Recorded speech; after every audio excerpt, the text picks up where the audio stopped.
Hello everyone, स्वागत है आप सभी का हमारे इस YouTube channel math and magic tips में। फ्रेंड्स, आज की इस वीडियो में हम लोग पढ़ने जा रहे हैं 10वीं कक्षा के सोशल साइंस का क्वेश्चन बैंक का सॉल्यूशन, जो कि आपके मैट्रिक के बोर्ड परीक्षा के लिए काफ़ी इंपॉर्टेंट है। यदि आप भी 10वीं के छात्र हैं और आप भी चाहते हैं 10वीं कक्षा में ज़्यादा से ज़्यादा नंबर लाना, तो वीडियो को शुरू से लेकर अंत तक जरूर देखिएगा। साथ ही चैनल पे नए होंगे तो चैनल को सब्सक्राइब करके बेल आइकन को दबा दीजिए, ताकि ऐसे ही आने वाली हर इंपॉर्टेंट क्वेश्चन का वीडियो आप सभी को मिल सके। तो चलिए फ्रेंड्स, बिना समय गवाए पहला क्वेश्चन का सॉल्यूशन देख लेते हैं। है दोस्तों, जैसा कि आप सभी मोबाइल स्क्रीन पे आज का पहला क्वेश्चन नंबर 1 को देख पा रहे हैं। पहला सवाल कहता है, निम्नलिखित में से कौन सी रबी फसल है। पहला उसमें दिया जाएगा ज्वार, धान, गेहूं और ऑप्शन डी में दिया गया जूट।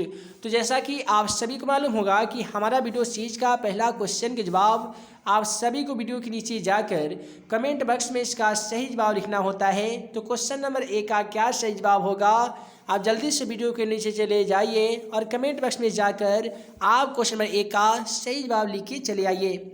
उसके बाद में अगला सवाल क्वेश्चन 2 को देखिए कि Tata iron and steel company की स्थापना कब हुई थी। दोस्तों याद रखिएगा, सन 1907 ईस्वी की बात है, जब Jamshedji Tata iron and steel company की स्थापना की गई थी। तो क्वेश्चन का सही जवाब ऑप्शन सी होगा। उसके बाद में अगला सवाल कहता है, बिहार का सबसे बड़ा नगर कौन सा है। उम्मीद है आप सभी को इसका आंसर तो जरूर मालूम होगा कि बिहार का सबसे बड़ा जिला को बिहार का सबसे बड़ा नगर कहा जाता है, जो पटना के नाम से प्रसिद्ध है। इसलिए क्वेश्चन का सही जवाब ऑप्शन ए होगा, पटना। उसके बाद में अगला सवाल कहता है, कुशेश्वर स्थान किस जिला में स्थित है। दोस्तों याद रखिएगा, कुशेश्वर स्थान जो है ये दरभंगा जिला में स्थित है। उसके बाद में अगला सवाल कहता है, हीराकुंड बांध है दोस्तों, हीराकुंड जो बांध है ये किस राज्य के अंतर्गत आता है। तो क्वेश्चन का सही जवाब ऑप्शन डी हो जाएगा, हीराकुंड बांध उड़ीसा में है।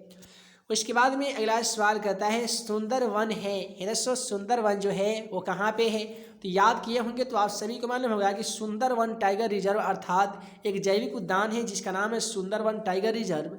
यह एक चिड़ियाघर का नाम है जो पश्चिम बंगाल में स्थित है। उसके बाद में अगला सवाल कहता है कि एल्युमिनियम बनाने में किस खनिज का उपयोग किया जाता है। दोस्तों याद रखिएगा, एल्युमिनियम बनाने के लिए बॉक्साइट खनिज का उपयोग किया जाता है। इसलिए क्वेश्चन का सही जवाब ऑप्शन बी हो जाएगा, बॉक्साइट। उसके बाद में अगला सवाल काफ़ी इंपॉर्टेंट है, कहता है कि द्वितीय पृथ्वी सम्मेलन कहाँ पे हुआ था। दोस्तों याद रखिएगा कि द्वितीय जो पृथ्वी सम्मेलन है वह न्यूयॉर्क में हुआ था। क्वेश्चन का सही जवाब ऑप्शन ए हो जाएगा, न्यूयॉर्क। उसके बाद में अगला सवाल कहता है कि बहुजन समाज पार्टी के संस्थापक कौन है। आसान शब्दों में कहें तो बहुजन समाज पार्टी की स्थापना किसके द्वारा किया गया था। तो क्वेश्चन का सही जवाब ऑप्शन बी होगा। हालांकि इस क्वेश्चन का आंसर बहुत सारे बुक में भीमराव अंबेडकर दिया गया है, जो कि सरासर गलत है। इस क्वेश्चन का सही जवाब ऑप्शन बी हो जाएगा, बहुजन समाज पार्टी की स्थापना कांसी राम के द्वारा किया गया था। अगला सवाल क्वेश्चन 10 कहता है कि लोकतंत्र की उपलब्धियों में सबसे अधिक सहायक क्या है। दोस्तों क्वेश्चन 10 का सही जवाब ऑप्शन डी हो जाएगा, लोकतंत्र की उपलब्धियों में जो सबसे बड़ा जो सहायक होता है वह होता है विकास। उसके बाद में अगला सवाल क्वेश्चन 11 कहता है कि दल बदल कानून लागू होता है। सबसे पहले जानिए कि दल बदल कानून होता क्या है। तो जब किसी सांसद या कोई भी ऐसा विधायक कोई किसी निश्चित दल की सदस्यता को छोड़कर किसी अन्य दल की सदस्यता को ग्रहण करता है, तो इस पद्धति को ही दल बदल कानून कहा जाता है। और दल बदल कानून जो है ये सभी सांसद एवं सभी विधायकों पर लागू होता है। इसलिए क्वेश्चन का सही जवाब हमारा ऑप्शन ए हो जाएगा, विधायक एवं सांसद दोनों पर। उसके बाद में अगला सवाल देखिए कि निम्नलिखित में से कौन बीमारू राज्य है। ये चारों राज्यों को देखकर आप सभी को बताना है कि कौन सा राज्य है जो बीमारू राज्य है। तो देखिए, कर्नाटक, छत्तीसगढ़, आंध्र प्रदेश ये सभी के सभी बीमारू राज्य नहीं हैं, लेकिन ऑप्शन डी में दिया गया बिहार। बहुत ही अफसोस की बात है कि हमारे ही राज्य बिहार को पिछड़ा राज्य का दर्जा दिया गया है और साथ ही ये बीमारू राज्य की कैटेगरी में भी आता है। उसके बाद में अगला सवाल क्वेश्चन 13 कहता है, विश्व व्यापार संगठन का मुख्यालय कहाँ पे स्थित है। बहुत ही इंपॉर्टेंट सवाल है, याद रखिएगा। यहाँ भी क्वेश्चन 13 का सही जवाब ऑप्शन नहीं होगा। विश्व व्यापार संगठन जिसकी स्थापना 15 मार्च 1995 ईस्वी की गई थी और इसका जो मुख्यालय है वो जेनेवा में स्थित है। उसके बाद में अगला सवाल कहता है विश्व व्यापार संगठन की स्थापना कब हुई थी। देखिए यहाँ पे क्वेश्चन आ ही गया है। तो विश्व व्यापार संगठन की जो स्थापना है ये सन 1995 ईस्वी में की गई थी। तो यहाँ पे क्वेश्चन 14 का सही जवाब ऑप्शन सी होगा। उसके बाद में अगला सवाल करता है भारत में मानव अधिकार सुरक्षा अधिनियम कब पारित हुआ था। है दोस्तों आप सभी को बता दें कि क्वेश्चन 15 का बिल्कुल सही जवाब ऑप्शन बी हो जाएगा। सन 1993 ईस्वी की बात है जब भारत में मानव अधिकार सुरक्षा अधिनियम पारित किया गया था। उसके बाद में अगला सवाल कहता है बिहार संपन्न है, अर्थात बिहार किस मामले में संपन्न है। तो बिहार को एक कृषि का बहुत बड़ा राज्य कहा जाता है, इसलिए बिहार जो है वो कृषि करने में संपन्न है, क्योंकि बिहार की अधिकतर जनता अपनी आजीविका के लिए कृषि पर ही निर्भर रहा करती है। उसके बाद में क्वेश्चन 17 को देखिए कि वियना कांग्रेस कब हुआ था। मैट्रिक के एग्जाम पेपर में बहुत ही ज़्यादा बार पूछा जाने वाला क्वेश्चन है। याद रखिएगा वियना जो कांग्रेस है ये 1815 में हुआ था और सन 1885 ईस्वी की बात है जब भारतीय राष्ट्रीय कांग्रेस की स्थापना की गई थी और सन 1920 ईस्वी में अखिल भारतीय ट्रेड यूनियन कांग्रेस की स्थापना लाला लाजपत राय की अध्यक्षता में की गई थी। अगला सवाल कहता है फ्रैंकफर्ट की संधि पर हस्ताक्षर कब की गई थी। दोस्तों याद रखिएगा इटली का एकीकरण के साथ साथ फ्रैंकफर्ट की जो संधि हुई थी ये 1871 में हुई थी, इसीलिए क्वेश्चन का सही जवाब ऑप्शन सी होगा। उसके बाद में अगला सवाल कितना इंपॉर्टेंट है ना जी, कार्ल मार्क्स का जन्म कहाँ हुआ था। उम्मीद है आप सभी को इसका आंसर जरूर मालूम होगा। दोस्तों याद रखिएगा कार्ल मार्क्स का जन्म है ये 1818 ईस्वी में जर्मनी देश में हुआ था। तो क्वेश्चन का सही जवाब यहाँ पे ऑप्शन ए होगा, जर्मनी। अगला सवाल क्वेश्चन 20 को देखिए कि दास कैपिटल का प्रकाशन किस वर्ष हुआ था। यानी दास कैपिटल नामक जो पुस्तक है इसका जो प्रकाशन इसका जो पब्लिश किया गया था ये कब किया गया था।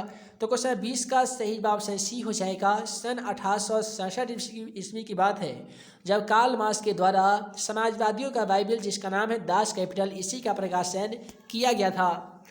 उसके बाद में है कि फूट डालो और राज करो की नीति किसने अपनाया था। दोस्तों भारत में शासन करने वाले तमाम अंग्रेजों के द्वारा फूट डालो और राज करो की नीति अपनाई गई थी। तो क्वेश्चन का सही जवाब ऑप्शन ए होगा, अंग्रेजों के द्वारा। अगला सवाल यहाँ पे क्वेश्चन 22 को देखिए। क्वेश्चन 22 क्या कहता है कि मनुष्य में आर्थिक जीवन में सबसे महत्वपूर्ण क्या है। तो दोस्तों मनुष्य के आर्थिक जीवन में जो सबसे महत्वपूर्ण चीज़ है उस चीज़ को कहते हैं मुद्रा, क्योंकि मुद्रा मनुष्य के जीवन में बहुत ही अहम भूमिका निभाती है। अगला सवाल कहता है कि भारत का केंद्रीय बैंक कौन सा है। उम्मीद है आप सभी को ऐसा तो मालूम होगा कि भारत का जो केंद्रीय बैंक है वो रिजर्व बैंक ऑफ इंडिया है। फिर सवाल पूछा जाता है कि रिजर्व बैंक ऑफ इंडिया की स्थापना कब हुई थी। तो दोस्तों याद बता दीजिएगा कि सन 1935 ईस्वी की बात है जब भारत का केंद्रीय बैंक आरबीआई अर्थात रिजर्व बैंक ऑफ इंडिया की स्थापना की गई थी। अगला सवाल कहता है व्यावसायिक बैंकों का राष्ट्रीयकरण कब किया गया था। दोस्तों याद रखिएगा व्यावसायिक बैंकों का जो राष्ट्रीयकरण है ये सन 1969 ईस्वी में किया गया था, इसलिए क्वेश्चन 24 का सही जवाब ऑप्शन बी होगा। उसके बाद में अगला सवाल 25 कहता है कि विश्वव्यापी आर्थिक संकट किस वर्ष शुरू हुआ था। तो दोस्तों याद रखिएगा सन 1929 ईस्वी की बात है जब विश्वव्यापी आर्थिक संकट शुरू हो गया था। यहाँ पे क्वेश्चन 25 का सही जवाब ऑप्शन सी होगा। उसके बाद में अगला सवाल क्वेश्चन 26 को देख लीजिए। दोस्तों क्वेश्चन 26 क्या कहता है कि राष्ट्रीय स्वयं सेवक संघ की स्थापना कब हुई थी। तो दोस्तों याद रखिएगा सन 1925 ईस्वी की बात है जब केबी हेडगेवार के द्वारा राष्ट्रीय स्वयं सेवक संघ जिसे शॉर्टकट में RSS कहा जाता है, राष्ट्रीय स्वयं सेवक संघ, इसकी स्थापना सन 1925 ईस्वी में केबी हेडगेवार ने किया था। अगला सवाल करता है भारतीय राष्ट्रीय कांग्रेस के पहले अध्यक्ष कौन थे। दोस्तों याद रखिएगा भारतीय राष्ट्रीय कांग्रेस के पहले जो अध्यक्ष थे ना ये उमेश चंद्र बनर्जी थे। इन्हीं को शॉर्टकट में WC बनर्जी भी कहा जाता है। और वहीं पे अखिल भारतीय ट्रेड यूनियन के पहले अध्यक्ष की बात करें तो लाला लाजपत राय हो जाएगा। अगला सवाल कहता है सिपाही विद्रोह कब हुआ था। दोस्तों याद रखिएगा 10 मई 1857 की बात है जब मेरठ के बैरकपुर छावनी में रहने वाले मंगल पांडे के साथियों ने एक बहुत ही बड़ा अंग्रेजों के खिलाफ विद्रोह कर दिया था। इसी विद्रोह का नाम दिया गया सिपाही विद्रोह, जो चर्बी वाला कारतूस को लेकर एक बहुत ही बड़ा मतभेद था। तो इसी का नेतृत्व करने वाले व्यक्ति का नाम था मंगल पांडे। इसी के फलस्वरूप मंगल पांडे को फांसी की सजा भी हो गई थी। तो सिपाही विद्रोह कब हुआ था? तो सन 1857 ईस्वी में हुआ था। अगला सवाल यहाँ पे क्वेश्चन 29 को देख लीजिए। क्वेश्चन 29 क्या कहता है, निम्नलिखित में कौन सा संसाधन भारत में मुद्रा जारी करने के लिए अधिकृत है? तो यहाँ पे क्वेश्चन 29 का सही जवाब ऑप्शन ए हो जाएगा, रिजर्व बैंक ऑफ इंडिया। उसके बाद में क्वेश्चन 30 को देखिए कि निम्नलिखित में कौन मानव जनित आपदा नहीं है। यहाँ पे चारों ऑप्शनों को देखकर बताना होगा कि कौन ऐसी आपदा है जो मानव जनित आपदा नहीं है। तो देखिए, आतंकवाद तो मानव जनित है, रेल दुर्घटना ये भी मानव जनित है, सांप्रदायिक दंगा ये भी मानव जनित है। लेकिन ऑप्शन सी में दिया गया सुनामी, और आप सभी को मालूम होगा कि सुनामी जो होता है वो समुद्र भूकंप आता है, उसे सुनामी कहते हैं। इसके द्वारा ऊंची ऊंची लहरें उठती है, कई लोग बेघर हो जाते हैं और कई लोग मारे जाते हैं। इसी आपदा को प्राकृतिक आपदा भी कहा जाता है। तो यहाँ पे जो सुनामी होगा ये मानव जनित आपदा नहीं हो सकता है।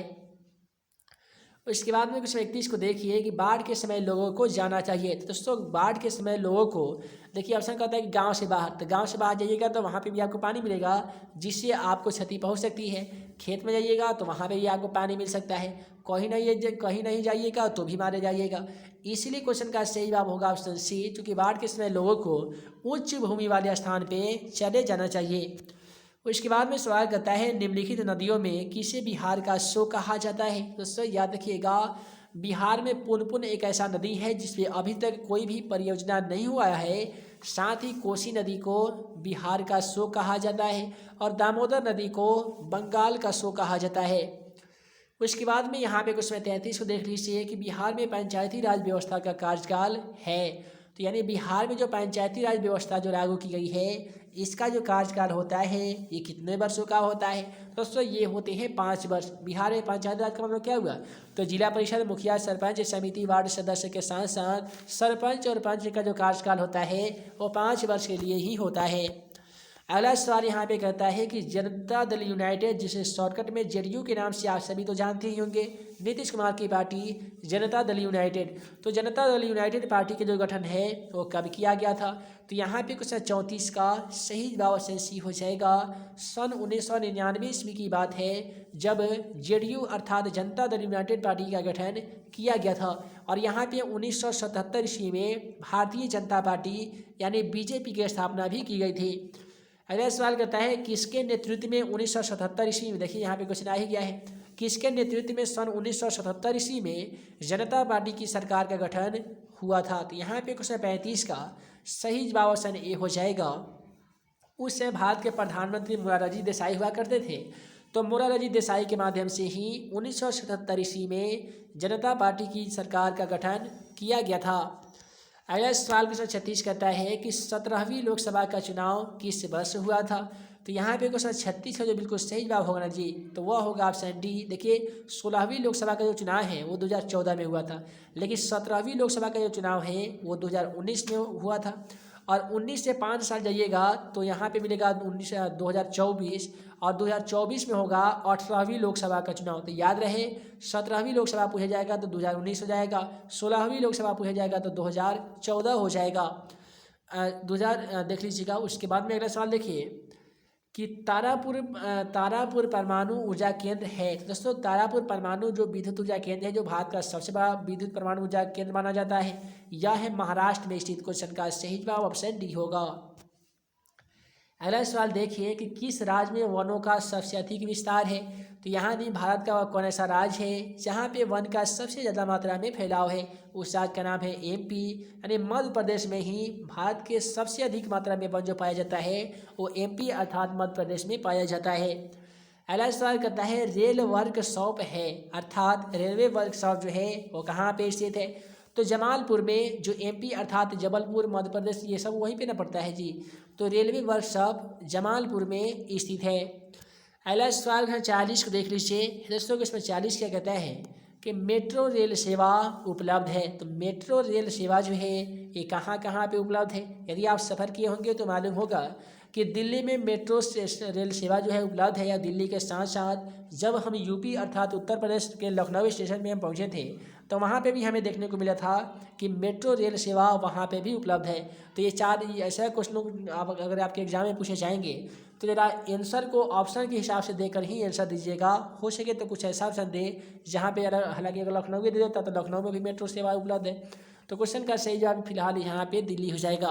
तो दोस्तों वीडियो लंबी ना हो जिस कारण मैं इस वीडियो को यहीं पे एंड करता हूँ। उम्मीद है आज का यह वीडियो आप सभी को पसंद आया हो तो वीडियो को लाइक करें, अपने दोस्तों में शेयर करें। ऐसे ही नए नए वीडियो पाने के लिए आप हमारे YouTube channel math and magic tips को सब्सक्राइब करना बिल्कुल ना भूलिएगा।